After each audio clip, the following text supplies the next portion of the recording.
আসসালামু আলাইকুম, স্বাগতম বিবিসি সংবাদে। আমি মোহাম্মদ রাকিব। আজকের সব আন্তর্জাতিক খবর নিয়ে হাজির হয়েছি। শুরুতেই জানিয়ে দিব সংবাদ শিরোনাম, তারপর বিস্তারিত।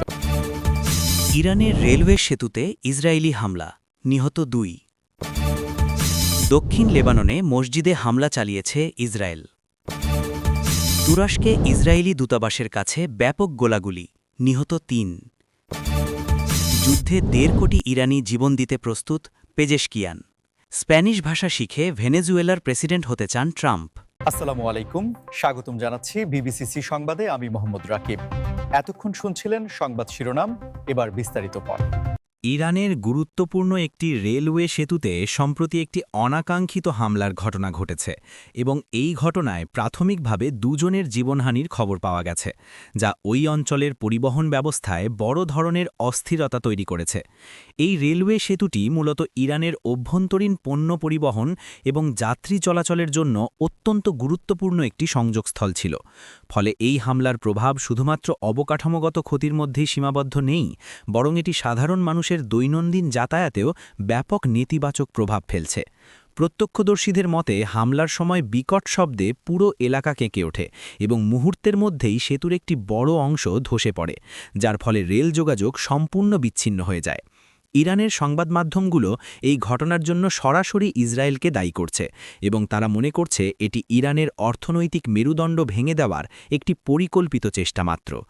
আপনারা হয়তো জানেন যে মধ্যপ্রাচ্যে বর্তমানে যে উত্তেজনাকর পরিস্থিতি বিরাজ করছে, তাতে এ ধরনের হামলা আগুনের ওপর ঘি ঢালার মতো কাজ করছে এবং আন্তর্জাতিক বিশ্লেষকরা মনে করছেন এই ঘটনাটি 2 দেশের মধ্যকার দীর্ঘদিনের ছায়াযুদ্ধকে সরাসরি সংঘাতের দিকে ঠেলে দিতে পারে। বন্ধুরা, আপনারা কি মনে করেন যে এই ধরনের অবকাঠামোগত হামলা কি কোনো সমাধান আনতে পারে? আপনাদের মতামত অবশ্যই আমাদের কমেন্ট বক্সে লিখে জানাবেন।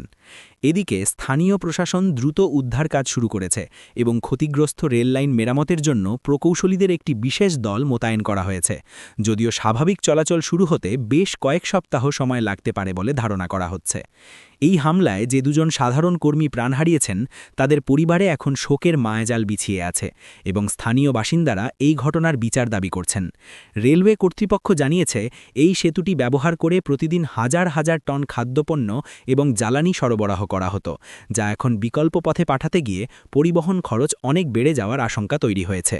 দক্ষিণ লেবাননের একটি জনবহুল এলাকায় অবস্থিত একটি মসজিদে সম্প্রতি ভয়াবহ হামলার ঘটনা ঘটেছে এবং এই হামলার জন্য লেবানন সরকার সরাসরি ইসরায়েলি সামরিক বাহিনীকে দায়ী করেছে।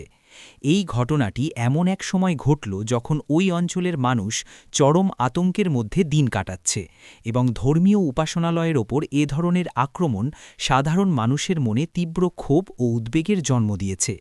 মসজিদের মতো একটি পবিত্র স্থানে যেখানে মানুষ শান্তির আশায় সমবেত হয়, সেখানে এ ধরনের ধ্বংসাত্মক কর্মকাণ্ড কোনোভাবেই কাম্য নয় এবং আন্তর্জাতিক মানবাধিকার সংস্থাগুলো এই ঘটনার তীব্র নিন্দা জানিয়েছে।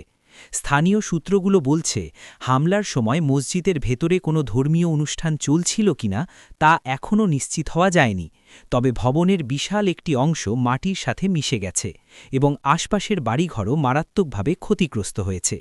আপনারা যারা নিয়মিত আমাদের খবর দেখেন তারা জানেন যে দক্ষিণ লেবানন বেশ কিছুদিন ধরেই সংঘাতের কেন্দ্রবিন্দুতে পরিণত হয়েছে, কিন্তু উপাসনালয়কে লক্ষ্যবস্তু করাটা একটি নতুন এবং বিপজ্জনক প্রবণতা হিসাবে দেখা হচ্ছে। এই হামলার ফলে ওই এলাকার সাধারণ মানুষ এখন ঘরবাড়ি ছেড়ে নিরাপদ আশ্রয়ের সন্ধানে ছুটছেন, যা একটি নতুন মানবিক সংকটের ইঙ্গিত দিচ্ছে। আপনারা কি মনে করেন, যুদ্ধের ময়দানে কি ধর্মীয় স্থাপনাগুলোকে রেহাই দেওয়া উচিত নয়? আপনাদের মূল্যবান চিন্তা আমাদের সাথে শেয়ার করুন এবং ভিডিওটি শেয়ার করে অন্যদের দেখার সুযোগ করে দিন।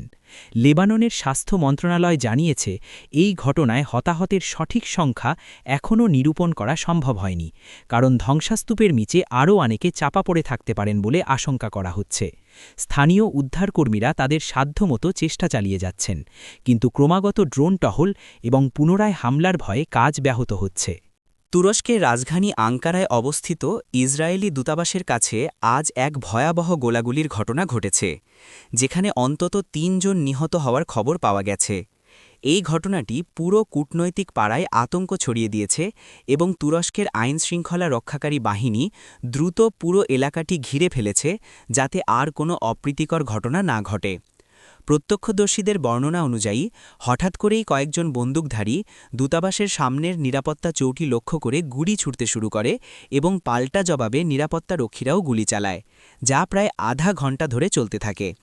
এই ঘটনায় যারা প্রাণ হারিয়েছেন তাদের পরিচয় এখনও প্রকাশ করা হয়নি, তবে ধারণা করা হচ্ছে তারা দূতাবাসের সাধারণ নিরাপত্তা কর্মী বা পথচারী হতে পারেন।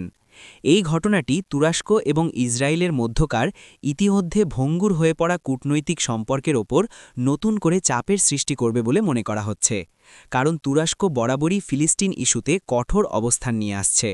বন্ধুরা, আপনারা কি মনে করেন এই ধরনের সহিংসতা কি আন্তর্জাতিক সম্পর্ককে আরও জটিল করে তুলছে?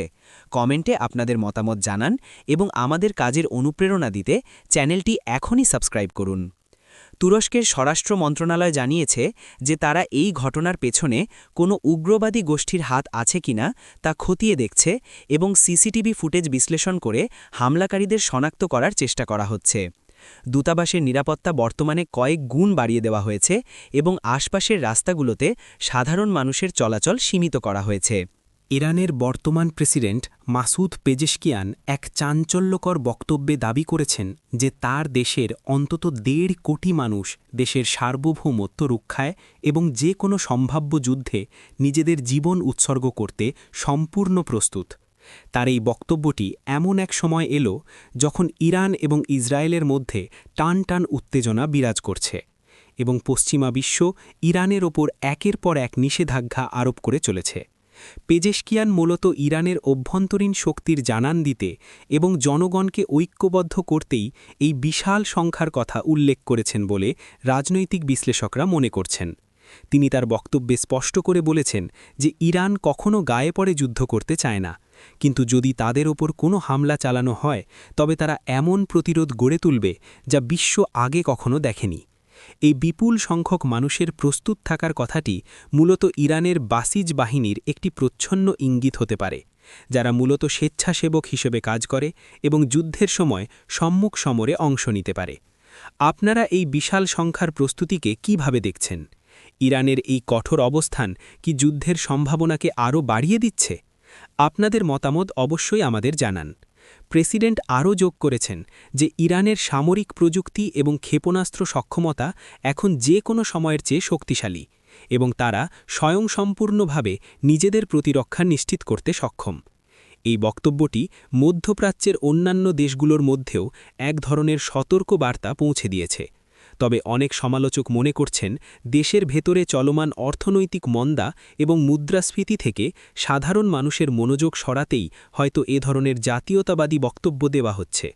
যাই হোক না কেন, ১.৫ কোটি মানুষের যুদ্ধের প্রস্তুতির খবরটি আন্তর্জাতিক মহলে বেশ শোরগোল ফেলে দিয়েছে এবং পেন্টাগন থেকে শুরু করে ইউরোপীয় ইউনিয়ন পর্যন্ত সবাই এই বক্তব্যটিকে গুরুত্বের সাথে পর্যবেক্ষণ করছে।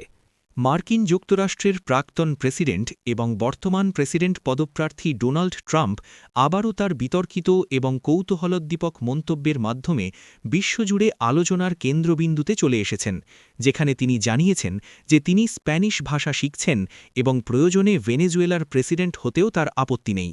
এই মন্তব্যটি তিনি মূলত একটি নির্বাচনী প্রচারণার সময় কৌতুকপূর্ণ ছলে বললেও এর পেছনে গভীর রাজনৈতিক কৌশল থাকতে পারে বলে অনেকে মনে করছেন। ট্রাম্পের এই স্প্যানিশ ভাষা শেখার বিষয়টি মূলত যুক্তরাষ্ট্রের বিশাল হিস্প্যানিক ভোটারদের আকৃষ্ট করার একটি উপায় হতে পারে, কারণ আসন্ন নির্বাচনে লাতিন আমেরিকান বংশোদ্ভূত নাগরিকদের ভোট অত্যন্ত গুরুত্বপূর্ণ ফ্যাক্টর হিসেবে কাজ করবে।